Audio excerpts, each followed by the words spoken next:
Durant la période de Pessah et Shavuot, le peuple juif, généralement, au début les séfarades, vers la fin les ashkénazim, nous sommes en deuil.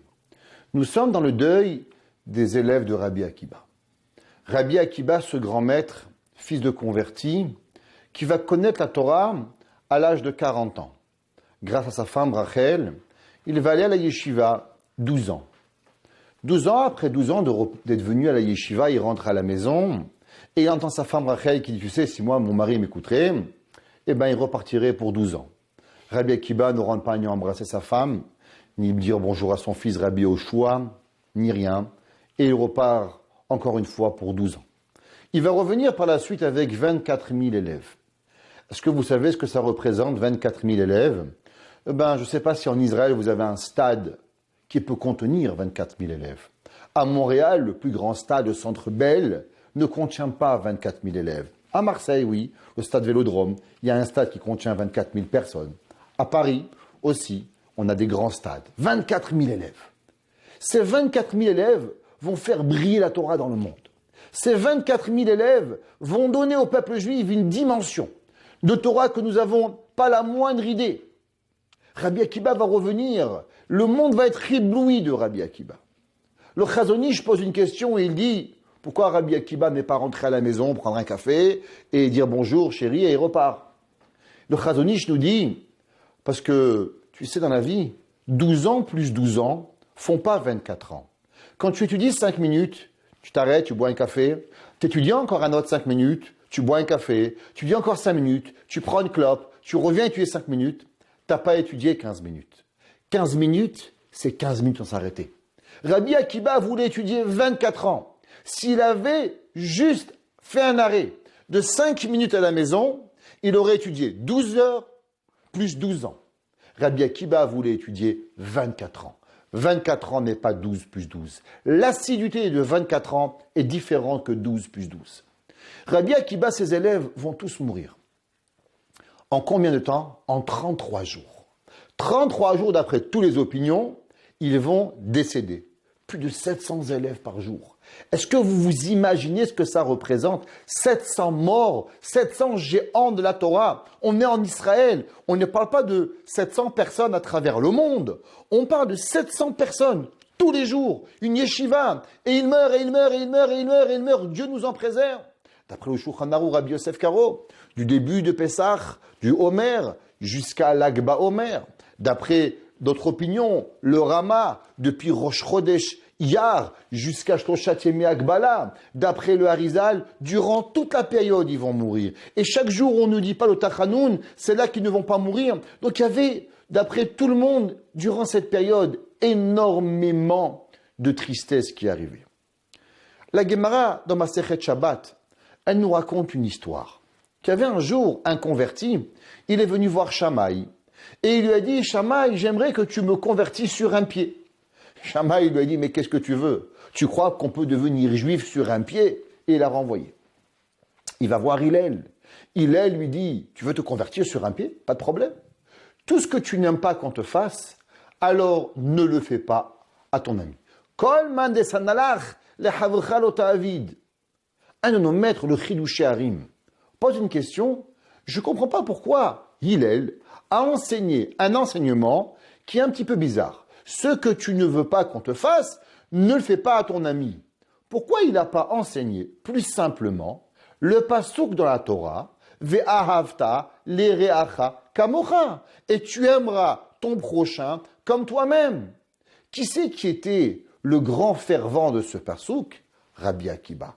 Amar Rabbi Akiba, ve'ahavta lereacha kamocha, ze klal gadol batorah. Rabbi Akiba, le grand maître, il a dit le verset de la Torah. Il n'a pas dit, ne fais pas à ton ami le mal qu'on va te faire. Il dit simplement, aime ton ami comme toi-même. Pourquoi Hillel a parlé dans la négation et Rabbi Akiba a parlé dans l'action, dans la ahava? Le Chidouché Harim dit d'abord, il faut savoir une règle, que Rabbi Akiba et Hillel parlent à deux individus différents. Rabbi Akiba parle à un juif. Un juif comprend, il a une neshama. Kulanu bene ish echad. Nous sommes tous les enfants d'un homme. Béné Avraham, Yitzhak et Yaakov. Quand tu vois un juif qui a de la peine, tu as de la peine avec lui. Quand nous voyons des massacres dans la vie, nous avons envie de pleurer littéralement. Nous sommes tous ensemble dans la difficulté. Quand un homme est en joie, nous nous réjouissons avec lui. Quand notre ami a un petit garçon, on est heureux de la joie. Une bar mitzvah, un mariage. Nous fêtons instantanément les joies et nous subissons les peines aussi. Le peuple juif a cette capacité extraordinaire de pouvoir ressentir la personne et de pouvoir aimer le prochain comme lui-même. Hillel ne parlait pas à un juif. Hillel parlait à un non-juif. La seule chose qu'il pouvait comprendre, Hillel lui a dit, eh ben tu sais, ne n'haïs pas ton ami. Ce que tu veux pas qu'on te fasse, ne le fais pas. Mais d'aimer ton ami comme toi-même, ça, on ne peut pas le comprendre seulement et uniquement quand on devient un juif. Quand on est ensemble, quand on est dans la même marmite, quand on est dans la même façon de penser, quand on est tous ensemble dans la vie, alors on peut arriver à Ve'ahavta l'ereacha kamocha. La Torah dit, Lotisnach chabivavecha, n'aie pas ton prochain dans ton cœur. Ve'ahavta l'ereacha kamocha, aime-le, aimer quelqu'un. C'est totalement différent que de ne pas le haïr. Le Ohr HaChaim HaKadosh nous enseigne qu'il y a beaucoup de personnes, ils ne vont pas aller vous frapper, mais dans leur cœur, ils ne vous aiment pas. La Torah dit c'est pas suffisant. Ve'ahavta l'ereacha kamocha, il faut avoir de l'amour. La Gemara dans Masechet Yoma nous enseigne que la haine gratuite, elle est aussi grande que les 3 péchés capitaux. Avodah Zara, Gilou Yerayot, Shefichut Damim, de faire l'idolâtrie, de faire le meurtre et malheureusement de ne pas avoir des mœurs correctement. Eh bien, la haine gratuite est pareille au même niveau. Shekula. Et la Gemara dit d'où nous le savons. Parce que le premier temple, il y avait Avodah Zara, Gilou Yerayot, Shefichut Damim. Le temps, Dieu a détruit le premier temple. Dans le deuxième temple, les gens étaient pieux. Alors pourquoi Dieu a détruit le temple? Parce qu'il manquait d'amour envers son prochain. Qu'est-ce que ça veut dire d'amour avec son prochain? La Gemara nous enseigne que les élèves de Rabbi Akiba sont morts à cause qu'ils ne se respectaient pas comme il faut. Shelo nahagu kavod zelazé. Ils ne donnaient pas de l'honneur suffisant l'un envers l'autre. Souvent, les gens pensent qu'ils étaient méchants. Par exemple, quand un rentrait, il ne se levait pas. Quand un venait, il lui parlait mal. Pas du tout. La Gemara n'a jamais dit que les élèves de Rabbi Akiba, ils se manquaient de respect. La Gemara n'a pas dit que les élèves de Rabbi Akiba, ils sont morts à cause qu'ils se manquaient de respect.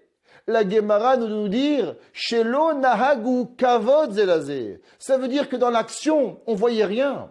On ne voyait pas aucune action négative. Mais est-ce que c'est suffisant? Où la Torah demande de toi quelque chose de beaucoup plus profond. La Torah, elle demande que non seulement tu fais pas du mal à ton ami, non seulement tu le respectes, mais la Torah, elle veut que tu vas honorer ton ami. Qu'est-ce que ça veut dire ve'ahavta l'ereacha kamocha? Le Rambam, dans les halachot deot, halakha, le Rambam, c'est pas un livre de Moussar, le Rambam, c'est un livre de loi. Il dit, est-ce que vous savez qu'est-ce qui fait partie de la mitzvah de Ve'ahavta l'ereacha kamocha? Eh bien, dit le Rambam, de parler du bien des gens.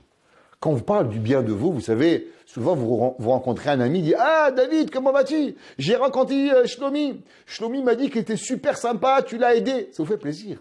Ça vous fait plaisir quand les gens ils parlent du bien de vous. Ça vous fait plaisir quand vous arrivez à la synagogue et que le rabbin il dit « Waouh, vous savez, on a parmi nous notre cher ami un tel. » Ça vous fait plaisir. Quand votre boss il parle de vous en bien, à votre sous-boss ou à votre collègue de travail.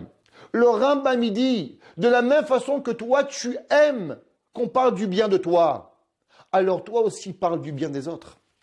Ça veut dire quoi? Ve'ahavta l'ereacha kamocha.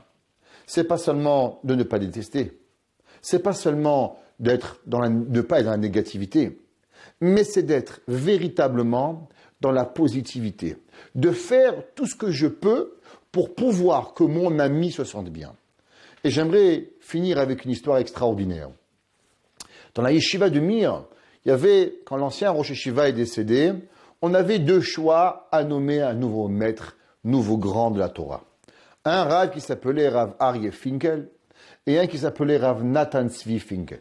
Rav Natan Tzvi Finkel était originaire américaine, beaucoup plus jeune, grand Talmid Chacham, et avait son cousin, son oncle, le Rav Aryeh Finkel. Certains élèves de Yeshiva n'avaient pas accepté véritablement la décision de l'ancien Rosh Yeshiva que le Rosh Yeshiva serait Rav Natan Tzvi Finkel et qu'ils auraient préféré comprendre l'homme plus vieux, Rav Aryeh Finkel. Le jour de Simchat Torah, les élèves ont décidé d'honorer leur maître, Rav Aryeh Finkel. Et ils sont arrivés le jour de Simchat Torah où on danse avec la Torah, qui est de plus grand que de danser avec notre maître. Ils se sont tous mis devant le Rav Aryeh Finkel en disant Yamima Yemeh Melech, que le roi, la vie du roi, en outre, le maître de la yeshiva, vive longtemps. Le Rav Aryeh Finkel a vu que les élèves venaient chez lui. Il n'avait rien fait de mal. Il n'a rien demandé. Il était peut-être aussi un grand Talmid Chacham. Il va devenir par la suite Rosh Yeshiva de Mir Brachfeld, une grande yeshiva en Eretz Israël. Mais il a senti qu'à ce moment-là, où les élèves venaient chez lui, qu'est-ce qu'il a fait?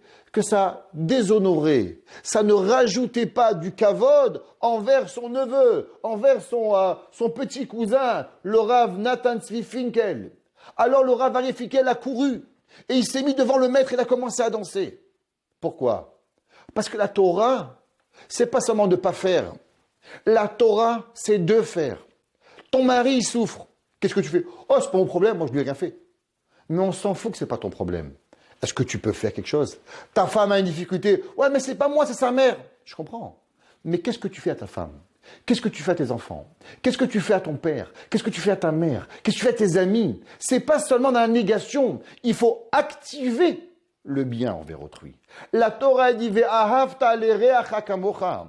Zeklal gadol batorah. Rabbi Akiba, le grand maître. Vous savez pourquoi ses élèves sont décédés?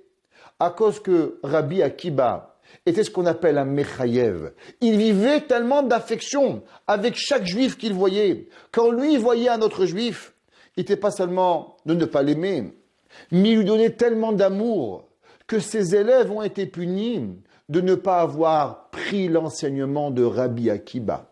Quand Rabbi Akiba, tu le voyais, tu n'avais seulement qu'une envie, c'était véritablement d'augmenter dans l'amour du juif. Et vu que ces élèves n'ont pas compris cette mission, n'ont pas compris cet enseignement, malgré qu'ils ne sont jamais manqués de respect, mais ils n'ont pas augmenté dans l'affection l'un envers l'autre, alors Akadosh Baruch Hu les a punis. Aujourd'hui, nous vivons une situation où beaucoup d'entre nous ne faisons pas de mal à personne.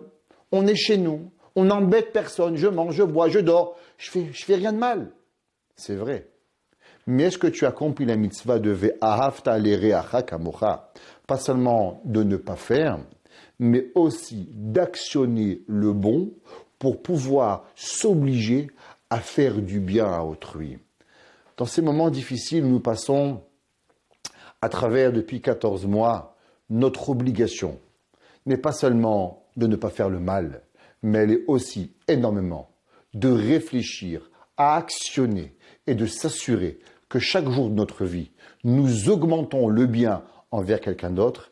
Et avec cela, de la même façon que Dieu a détruit le temple à cause de la haine gratuite, alors si je rajouterais l'amour gratuit, nous, ensemble, nous mériterions de voir la construction du temple Bimera Bi Amenu. Amen.